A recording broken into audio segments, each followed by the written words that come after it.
Hi, Evan Pantazi. Just wanted to tell you about upcoming seminar. It's in Switzerland, and I'll have the listing or the link below where you could check out how to get there. The information for registration for the course, what's involved in the course. But I want to talk to you a little bit about it because I found some very fascinating things. I'll be repeating this at the seminar because it's invaluable understanding for people when they get deeper into the Kyusho. Now we have to understand the underlying physiology of our body and our anatomy and the functions, and the Hengetsu and the Seisan. Now that's the topic of our seminar, and we're going to have two instructors. Gary Rooks and I are going to be teaching this. So I'm going to be teaching in different rooms simultaneously, and I'm going to be breaking down more Hengetsu than Seisan because I do a Weichi Seisan, and not too many people do the Weichi Seisan. So Master Rooks does the Rukyu Seisan, and it's very akin to the Hengetsu. The closest one I've found so far looks like the Ishin-Ryu version of Seisan to look like the Hengetsu, but we're going to just break it down. And it's a very cool kata, and I just started working on it over the last year because I was contracted to do this seminar and this breakdown. But what I found in it was really nice. Okay, and I've equated this before in Sanchin, the Weichi Sanchin.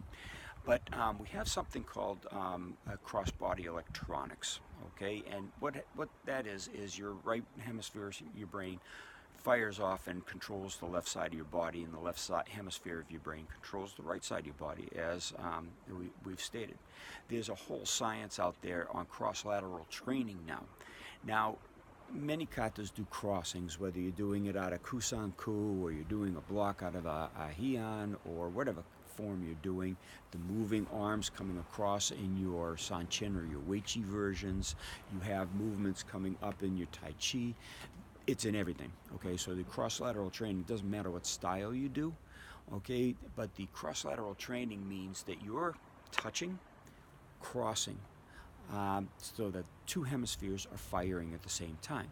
Now, we're bilateral, or some people are more right hemisphere brain oriented, and some people are more left brain.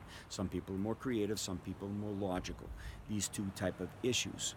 But everybody has both, okay? It's not that you're just one-brained or one-brain dominant, okay? It vacillates from side to side, and you have a tendency to prefer one side and work better in one side than the other.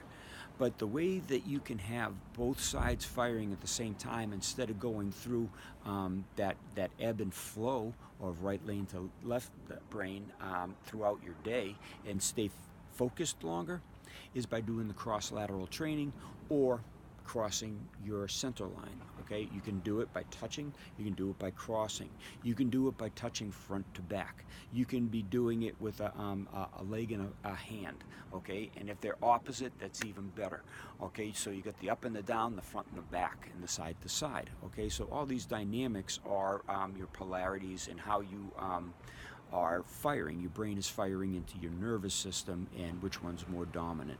So anyway, Hengetsu is an excellent kata for really developing this cross-lateral training, because you've got a lot of hand crossings, you've got a lot of crossings of the legs and crossover stepping. You have like a crescent kick hitting into the palm of your hand, as many styles do. It's the opposite foot to the opposite hand, so you're using the up and the down and the front and the back. You have in Hengetsu, you have a movement where the hand is coming back as the kick is going forward. So you're crossing the center line, number one, with the hand. You're using your lower extremity, so your body is getting all these dynamics that are working on this cross-lateral training. Really important for firing the both sides of the brain at the same time. Now, of course, the more you do this, the more you practice this, the more that you stabilize your brain patterns. You can stay more focused and more creative at the same time. It's just brilliant, and you will develop intuition. Now, this is one of the meditations. What meditations are about is developing the intuition by feeling, empathizing, and getting more out of just a living experience. A lot of us are so bombarded by daily stress and stuffola that we're very introverted, and we can feel the pressure coming in.